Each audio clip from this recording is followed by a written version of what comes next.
অষ্টমঙ্গলায় যদি যেতেই হয় তাহলে কাল আমি ওকে নিজে সঙ্গে করে নিয়ে যাবো মা। তারপর সমস্ত জোর টোর চিরকালের মতো খুলে দিয়ে ফিরে আসবো। তাই করো তীর্থ।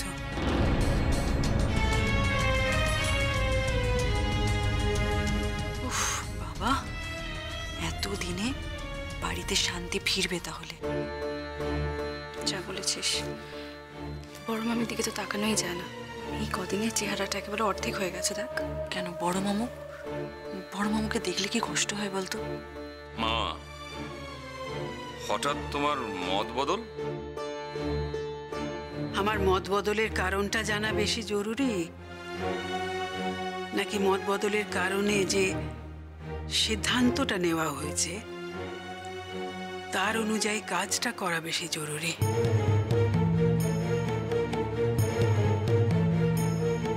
তোমাদের মধ্যে কে ওকে পৌঁছে দিয়ে আসবে সেটা ঠিক করো। আপনার ছেলে তো বলেছে আপনার ছেলেই ওকে দিয়ে আসবে। আর শোনো, যতটা পারো বেশি করে একটু টাকা পয়সা দিয়ে এসো। ওই টাকা পয়সার অজুহাতে যেন ফিরে না আসে।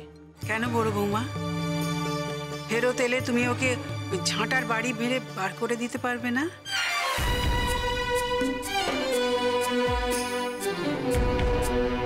তুমি তো আমার সেই আগের বড় বৌমা নও। আগে যা যা তুমি পারতে না, যা করার কথা তুমি ভাবতেও পারতে না, সে সবই তো এখন পারো। আমাকে আপনি যতই আঘাত করে কথা বলুন মা, আমি মনে করি না আমি কোনো অন্যায় করেছি। ন্যায় অন্যায় বিচার আমরা করব না বড় বৌমা। তীর্থ, তোমরা সকাল সকাল বেরিয়ে পড়ো। হ্যাঁ, আর তোমার সোনা জেঠিকে একটু আমার হয়ে বলে দিও তো যে আমি হাত জোর করে তার কাছে ক্ষমা চাইছি। যে দায়িত্বটা আমি পালন করব বলেছিলাম সেটা আমি পালন করতে পারিনি।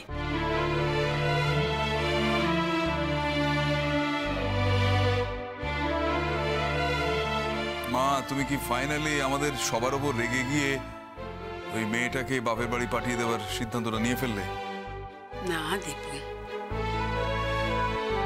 তোমাদের ওপর রাগ করে আমি আমার মত বদল করব এমন মা আমি নই।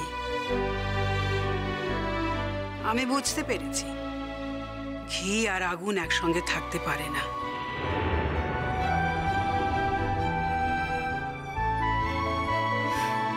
আমি ভেবেছিলাম আবির আমার কথা শুনবে, ও শালুককে দেখার জন্য ছটফট করবে না, অস্থির হবে না। আমি এও ভেবেছিলাম যে শালুকও আমার কথা শুনবে, নিজেকে তৈরি করবে।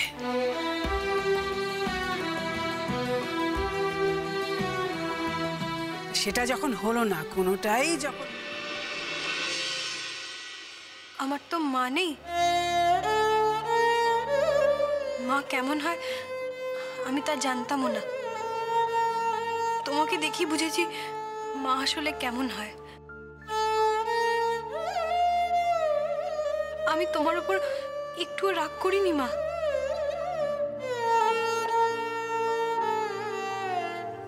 তুমি মা বলেই তো যা করেছো নিজের ছেলের ভালোর জন্যই করেছো। তুমি তো নিজের জন্য কিছু চাওনি। আমার যদি মা থাকতো তাহলে সেও হয়তো তাই করতো। যাওয়ার আগে একবার প্রণাম করতে দাও না মা।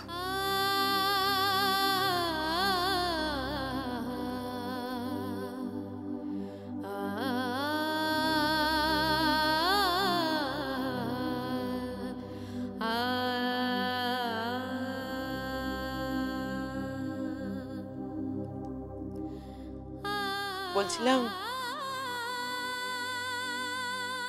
কাল যে আমাদের পাড়া প্রতিবেশীদের সামনে তুমি মিথ্যে কথাটা বললে পড়ে গেছো, পড়ে গিয়ে কেটে গেছে, মানে সত্যি কথাটা যে বলনি, তার জন্য আমাদের মান বেঁচে গেছে।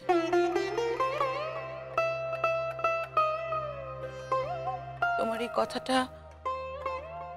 আমি সারা জীবন মনে রাখবো। মিথ্যে বলা পাপ জানি, কিন্তু অনেক সময় মিথ্যে বললে পুণ্যও হয়। কাল অন্তত আমার মিথ্যে বলাতে পাপ হয়নি মা। আমার দিদিন বলে, যে সত্যি ভয়ঙ্কর, যে সত্যি অন্যের ক্ষতি করে, তা কখনো বলতে নেই।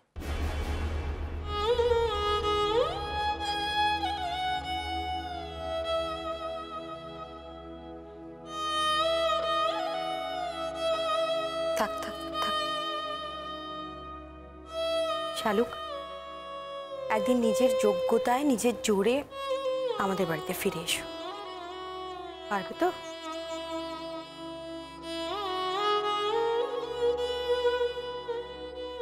থাক, আর লাগবে এত জনে জনে প্রণাম করার কোনো দরকার নেই।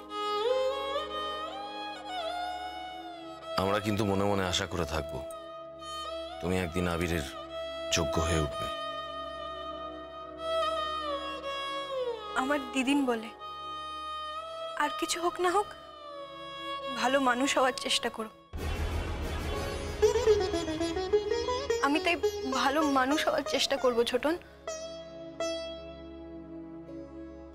মেয়েটার কথাটা যেন শটান গালে থাপ্পড় মারলো আমার। ঠিকই তো, আমরা ওর মনুষ্যত্বের বিচার করিনি, খালি ও কি পারে কি না পারে তার বিচার করেছি। আমরা কখনো ভাবিনি না পারাটা আজকের, কাল না পারাটা পারাও হয়ে যেতে পারে। ঠিকই তো বলেছে শালুক। ও যদি ভালো মেয়ে না হতো তাহলে এইভাবে মুখ বুজে আমাদের কাছে এত হেনস্থা হয়েও চলে যেতে পারতো, নাকি পাড়ার লোকের সামনে আমাদের মুখোশটা খুলে না দিয়ে থাকতে পারতো? তুই আরো বড় হ শালুক, আরো আরো বড় হ। একদিন যেন এই বাড়ির সবাই মনে করে আসলে আমরাই তোর যোগ্য ছিলাম না। থাক থাক শালুক, থাক। শালুক, যাওয়ার সময় এইভাবে চোখের জল ফেলো না। দেখো, আমার মনে হয় যেটা হচ্ছে সেটা কিন্তু ভালোই হচ্ছে। তুমি এখানে থাকলে আবিরের লেখাপড়া একদম মন বসতো না। আবির যদি লেখাপড়া শিখে নিজেকে যোগ্য না করে, সেটা চোখের সামনে দেখতে তোমার কি ভালো লাগতো বলো? তোমরা তো কিছু ভুল বলনি কাম্মা। তোমরা যা বলেছ ঠিকই বলেছ।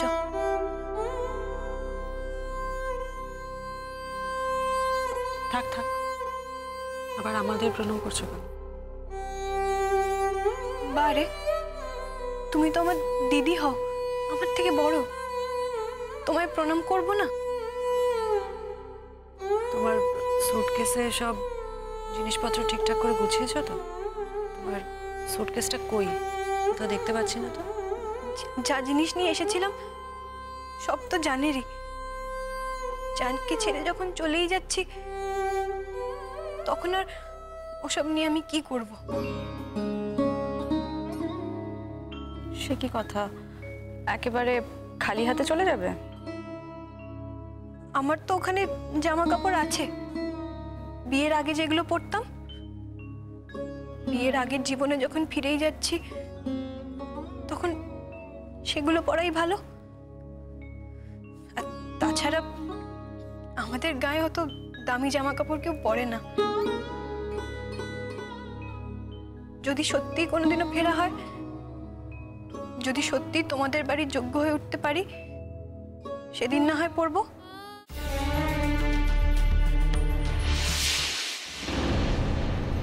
কি এখানে মায়ের ওষুধের শিশি এলো কি করে? মানুষদের শেষে আই বুবলু, কেমন বুঝছিস? এখনো কি আমাদের আশা আছে নাকি সব আশা ভরসা শেষ হয়ে গেছে? আই বুবলু, বল না। দাদা, ও কতগুলো স্লিপিং পিল খেয়েছে এখন কি বুঝতে পারছি না আমি। অনেক সময় পেশেন্ট এরমভাবে থাকতে থাকতে ঘুমায় চলে যায়।